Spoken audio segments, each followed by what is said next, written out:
Kos sekarang, aku punya cerita seram yang dialami oleh teman aku sendiri di kosannya.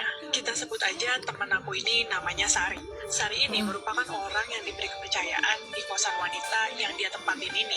Sari ini cerita kalau kos-kosannya itu terdapat 20 kamar.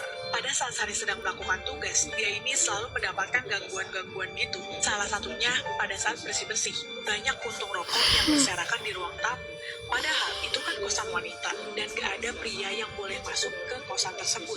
Dan Sari pun udah nanya ke teman-temannya siapa nih yang mau kok. Dan teman-temannya tuh gak ada yang ngerokok guys. Ada lagi nih, terkadang Sari ini mendengar ada orang naik turun tangga di tengah malam. Terus ada beberapa anak kos yang mendengar aktivitas memasak di dapur pada tengah malam. Dan yang paling epik adalah pada saat kakaknya Sari ini lagi sholat sendirian di kamarnya, selesai dia baca Al-Fatihah, ada yang jawab amin. Ngeri banget kan?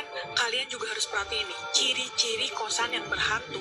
Yang pertama, kamu merasa lagi memperhatikan. Kedua, kamu selalu mendengar suara misterius. Ketiga, suhu di kamar kalian tiba-tiba berubah. Dan yang terakhir, sering ada bau yang aneh. Nah, kalau kalian suka dengerin cerita horor tentang kosan, kalian wajib nonton film Perjanjian Setan. Nah, sekarang kita tonton dulu nih trailer. Jadi tapi rencananya ada hantu tanpa kepala ya?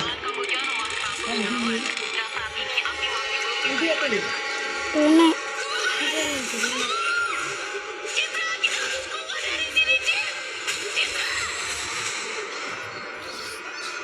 Di sini masih ada satu kamar kosong. Lagi-lagi kejadian mistis dialami oleh supir ambulan. Tapi kali ini bukan dari Indonesia, melainkan dari US. Jadi ada seorang pria yang bernama Jeffrey. Tapi kita sebut aja pakai bahasa Indonesia Japri ya. Jadi Japri dan satu temannya ini sedang mau balik ke pangkalan pada malam hari. Tapi di tengah perjalanan mereka, tiba-tiba Japri turun mobilnya. Karena ternyata dia melihat ada muka dari spion tengahnya. Padahal dia lagi gak mau pasien pada saat itu. Saking shocknya, Japri itu langsung keluar mobil dan tinggalin mobil nyala begitu aja. Setelah dia keluar mobil, dia baru sadar kalau harusnya mobilnya tuh dimatiin gitu. Nah pas dia udah punya keberanian untuk mematikan mesinnya, dia balik lagi ke mobil dan mematikan mesin sambil meninggalkan HP-nya. Nah kali aja di situ dia menangkap sesuatu ya, tapi ternyata nggak ada apa-apa. Malahan tiba-tiba si Japri ini lari ke mobil dan ngambil lagi HP-nya karena penampakannya itu malah terlihat dari luar mobil. Nih kalian lihat aja di videonya. I don't know if you see it, but can you see that back door? Like, Kamu gila naganya beneran kaget. shit.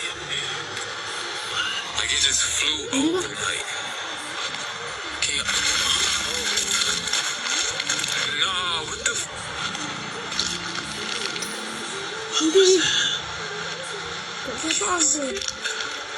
Hell no, fuck that. Kameranya Gede banget sih, kayak ada bayangan hitam sekelebat gitu, agak ngeblur ya, mungkin karena fokusnya tuh ke jarinya dia. Setelah itu dia langsung ngezoom, makanya ngeblur. Tapi bayangan hitamnya tuh kelihatan gitu. Gimana menurut kalian sama video satu ini? Tuh, asli pria ini merekam sosok Om Mochi, jelas banget. Dan kalian tahu kan, biasanya hotel itu tuh menjadi tempat liburan atau juga menjadi tempat tidur sementara di tengah perjalanan jauh kalian. Tapi nggak sedikit juga hotel itu malah dijadikan tempat untuk berzina. Ya kita tahu makhluk halus ataupun jin itu pasti ada di mana-mana. Tapi kalau misalkan tempat itu biyen terus ya membuat ora. hal yang Sana malu bonus ki biyen tapi. jin yang ada di situ Hantu-hantu ki biyen tapi. seperti video satu ini. Iya, tapi. Ada sebuah akun yang mengaku kejadian horor yang terjadi Biar pada nggak tahu tanggal hantu. 9 Juni 2024 di salah satu hotel Jawa Timur. Nih, kalian lihat Dirahi aja hantu. videonya. Tapi biyen dirahi hantu ya. Iya,